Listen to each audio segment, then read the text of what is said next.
Saat karirnya sedang menanjak, tawaran khusus yang diterima Naura Altakaka justru menghancurkan segalanya, hingga Naura dikabarkan berhenti bernyanyi dan mengisolasi diri. Ceritanya bermula ketika Naura dan tim musiknya menerima tawaran khusus dari seorang penelpon wanita. Siapa wanita itu? Langsung aja kita ke cerita selengkapnya yuk.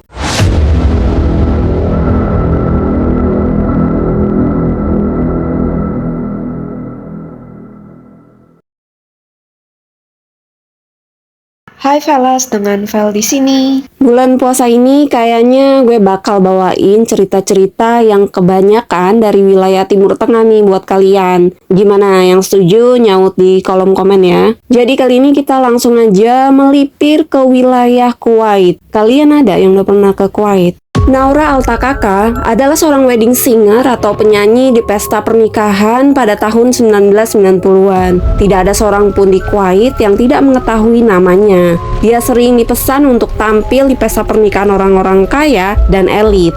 Jadi suatu hari, Naura menerima panggilan telepon dari seorang wanita bersuara aneh untuk sebuah penawaran.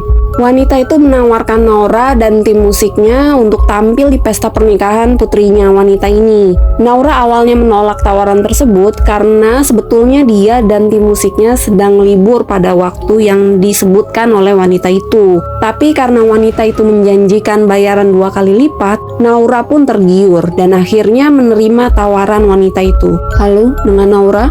Ya betul, dengan saya sendiri. Ada yang bisa saya bantu? Naura, saya ingin kamu tampil di pesta pernikahan putri saya. Tapi bu, saya dan tim saya sedang libur sebetulnya. Tenang aja, sebutin aja harga yang kamu mau, saya akan bayar 2 kali lipat. Gitu ya bu. Oke deh, kalau harganya segitu, oke deh bu, deal. Saya akan datang ke pesta pernikahan ibu.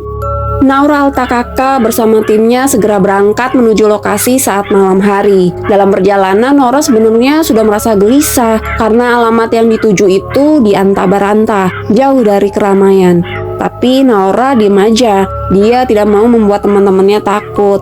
Ya iyalah, masa belum apa-apa udah merinding duluan ya kan? Lalu upacara dimulai pukul 10 malam dan mereka datang lebih awal. Ketika mereka tiba sesuai dengan alamat yang diberikan oleh si wanita itu, tidak disangka ternyata rumah itu adalah sebuah rumah mewah yang sangat besar. Naura dan timnya disambut oleh seorang wanita yang merupakan si penelpon dan juga ibu dari pengantin wanita. Hati Naura semakin terpuruk saat wanita itu menyapa dan mencium pipinya. Kulitnya keras seperti batu. Lalu wanita itu membawa mereka ke ruangan khusus untuk mereka beristirahat dan bersiap-siap. Salah satu anggota tim yang bernama Syam, yang juga merupakan teman Naura, berbisik kepada Naura. Dia mengatakan kalau perasaannya nggak enak setelah ibu pengantin wanita keluar. Naura, sini gue kasih tahu deh. Apaan? Gue merinding nih. Ibu pengantinnya serem banget. Naura lalu membujuk Syam untuk tidak usah khawatir. Udah, lu tenang aja. Kita yang penting tampil aja. Di situ kita langsung pulang. Ya udah deh kalau emang kayak gitu. Mereka pun bersiap-siap melihat kondisi upacara yang begitu banyak orang dan mereka menggambarkan bahwa ini adalah upacara terbesar yang pernah mereka hadiri. Bayaran yang ditawarkan juga sangat tinggi. Namun ada hal aneh yang mereka lihat. Sang mempelai wanita mengenakan gaun berwarna hitam dan menggunakan cadar di wajahnya. Sedangkan sang pengantin pria mengenakan gaun yang mirip dengan zaman Ottoman. Mereka tidak memandang ke arah tamu dan membeku seperti patung sepanjang waktu. Jadi nggak ada interaksi sama tamu-tamu yang datang ya. Beda kayak pengantin-pengantin pada umumnya yang nyapa, senyum, ngobrol sama tamu. Yang lebih aneh lagi adalah bentuk pelaminannya. Bentuknya seperti wajah orang yang mulutnya terbuka lebar. Pesta mulai kacau. Setelah pertunjukan bagian pertama, mereka semua beristirahat di ruangan yang telah disediain. Namun karena Naura terlalu lelah dan mulai merasa pusing, dia mencoba naik ke lantai 2 yang suasananya sangat sepi. Naura hanya ingin mencari kamar lain untuk beristirahat sebenarnya. Lalu Naura melihat sebuah kamar yang pintunya tidak tertutup. Naura tanpa pikir panjang langsung masuk begitu aja. Dan dia melihat di dalam kamar itu isinya semua barang-barang bekas. Naura yang lelah, yang ngerasa ya udah bodo amat. Saat itu dia cuma mau berbaring dan tertidur. Akhirnya dia tertidur pulas. Saat tidur Naura bermimpi melihat seorang perempuan yang berpakaian seperti pengantin mendekat ke arahnya dan berteriak, Naura kaget dan terbangun. Dia melihat pintu kamar itu tiba-tiba tertutup. Naura berusaha keluar, namun pintunya sulit dibuka. Setelah mencoba beberapa kali, akhirnya dia berhasil membuka pintu kamar itu. Dia langsung melarikan diri dari kamar itu. Setelah ia berhasil keluar dari kamar itu, ia melihat sekilas anak-anak berlarian menuju lantai 3. Naura yang penasaran mencoba mengikuti anak-anak itu. Diam-diam dia ikutin dari belakangnya menuju ke lantai 3. Dia terkejut melihat kondisi lantai 3 yang bobrok dan terlantar. Beda jauh sekali dari lantai 1 dan lantai 2 yang bagus dan mewah. Naura langsung buru-buru turun dan kembali ke kamar awal tempat dia dan tim musiknya bersiap-siap. Sesampainya di kamar, dia melihat Syam terisak-isak. Dia berkata bahwa dia sedang mencari Naura di lantai 2, namun dia diganggu oleh sosok yang seperti jin atau hantu gitu ya. Naura, di lantai 2 saya melihat seorang wanita berwajah manusia dan berkaki kambing. Begitu kata Syam. Naura mencoba membujuk Syam yang ketakutan untuk tetap bertahan karena dia merasakan hal yang sama. Dan dia meminta semua anggota tim musiknya untuk menyemangati dirinya dan Syam untuk terus bernyanyi. Disinilah momen yang paling menegangkan nih. Naura dan timnya melihat keadaan pesta semakin meriah, semakin larut malam, tamu semakin banyak tuh. Bahkan ekspresi wajah para tamu yang hadir juga terlihat sangat garang ya kan. Rasa takut semakin bertambah ketika mereka menyadari bahwa mereka tidak berada di pesta manusia. Saat mereka melihat salah satu tamu wanita yang sedang menari dengan seriusnya, kainnya tiba-tiba ditarik ke belakang dan mereka menemukan kaki kambing dan rambut tebal dari kaki si tamu wanita ini. Nyanyian Naura disambut dengan suara tamu yang sangat tidak enak didengar. Saat Naura selesai bernyanyi dan musik berhenti dimainkan, para tamu tepuk tangan dengan gemuruh seperti di konser dan semua tamu memberikan tatapan kejam karena menginginkan Naura bernyanyi lagi. Jadi mereka tuh kayak nyecer gitu ya, kayak apa lo, nyanyi lo, buruan lo, jangan berhenti nyanyi lo, gue liatin lo ya. Nah kayak gitu tuh ya.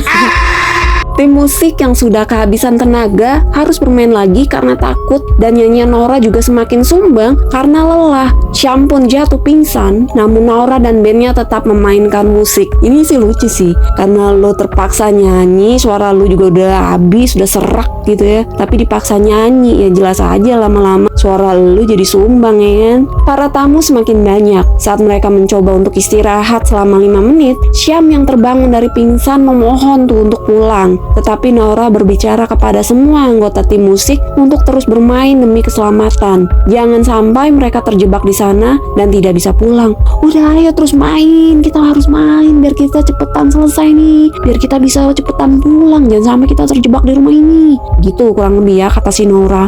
Naura menyuruh Syam untuk selalu membungkuk dan tidak perlu melakukan apapun. Saat mereka melanjutkan penampilan, para tamu mulai mengerumuni mereka. Semua anggota termasuk Naura hanya tertunduk karena terlalu takut. Mereka terus tampil dan sampailah di momen kedua mempelai datang dan duduk di pelaminan yang berbentuk wajah dengan mulut terbuka lebar. Dalam waktu 5 menit setelah kedua mempelai tiba, lampu tiba-tiba padam dan keadaan gelap gulita. Nah, saat itulah Naura dan timnya memutuskan untuk melarikan diri.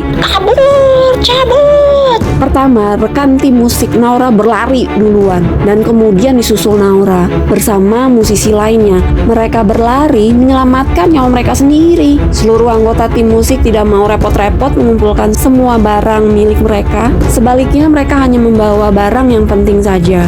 Mereka berhasil melarikan diri dari rumah itu dan berlari hingga dihentikan oleh seorang pria di tengah jalan. Pria itu merasa janggal melihat sekelompok orang berlari seperti itu pada jam 3 malam. Pria itu lalu menginterogasi Naura. Naura alta kakak pun menceritakan kepadanya seluruh kejadian yang baru saja mereka alami. Mbak, misi mbak, kenapa nih pada lari jam 3 malam begini? Aduh pak, maaf pak, kita barusan dari rumah yang itu tuh, yang besar itu tuh pak. Iya ada kejadian mengerikan pak, pokoknya di situ ada pesta tapi semua isinya tuh manusia berkaki kambing. Hah? Beneran mbak? Iya beneran. Selesai mendengarkan cerita cerita Naura, pria tersebut lantas memberitahu mereka bahwa rumah tersebut ditinggalkan selama bertahun-tahun dan tidak ada seorang pun yang tinggal di sana. Setelah mendengarkan seluruh hal ini, mereka semua merinding. Pria itu berbaik hati memberikan Naura dan timnya tumpangan pulang. Setelah peristiwa mistis itu, dikabarkan Naura Altakaka memutuskan untuk meninggalkan profesinya seumur hidup. Jadi gitu ya, mungkin Naura jadi trauma dan nggak mau sampai kejadian kayak gitu lagi di hidupnya. Jin. Sekarang kita ngebahas jin sedikit ya. Jin adalah makhluk gaib yang mempunyai tempat penting dalam cerita rakyat dan mitologi di berbagai budaya, khususnya di Timur Tengah dan Afrika Utara. Mereka dianggap makhluk hidup yang diciptakan dari api tanpa asap, memiliki kehendak bebas dan hidup di dunia paralel dengan manusia. Jin diyakini memiliki kekuatan dan kemampuan luar biasa, termasuk perubahan bentuk, tembus pandang, dan kemampuan untuk mempengaruhi pikiran dan emosi manusia. Mereka seringkali digambarkan sebagai makhluk dengan masyarakat dan hierarki sendiri. Ada yang dianggap baik hati, ada pula yang nakal atau bahkan jahat. Meskipun jin biasanya tidak terlihat oleh manusia, diyakini bahwa mereka dapat berinteraksi dengan dunia fana, terkadang berpas-pasan dengan manusia dan mempengaruhi kehidupan mereka. Berbagai ritual dan praktik ada dalam budaya yang berbeda untuk melindungi diri dari pengaruh jin yang berpotensi membahayakan. Alam jin terus menjadi sumber inspirasi bagi kisah-kisah sihir dan interaksi antara dunia yang terlihat dan yang tidak terlihat. Gue sendiri kalau gue ngalamin kejadian kayak Naura Altakaka, gue bakalan trauma juga sih seumur hidup. Ya kali gue lagi kerja tiba-tiba ngalamin kejadian mistis, melihat manusia berkaki kambing, gila. Gue sih pasti udah pingsan di tempat sih. Ya soalnya itu kan pengalaman yang gak pernah gue temuin seumur hidup ya. Pasti traumatis banget sih. Kalau kalian sendiri gimana? Punya pengalaman mistis tentang hantu atau jin gitu nggak kayak Naura? Lu boleh sharing-sharing di kolom komen. Atau lu sendiri punya piaraan jin kali? Lu boleh deh tuh cerita-cerita lewat email aja ya. Oke, gitu aja video kali ini. Makasih udah mampir di sini. Jangan lupa untuk like, share, dan subscribe-nya. Kalau kalian ada koreksi atau ada tambahan info atau mau diskusi, silakan tulis di kolom komen. Nanti kita bahas bareng-bareng. Dan kalau kalian mau request kasus-kasus yang lagi viral atau kasus-kasus lama atau kasus-kasus tertentu, silakan juga tulis di kolom komen. Nanti gua coba bahas ya di video berikutnya. Bye-bye.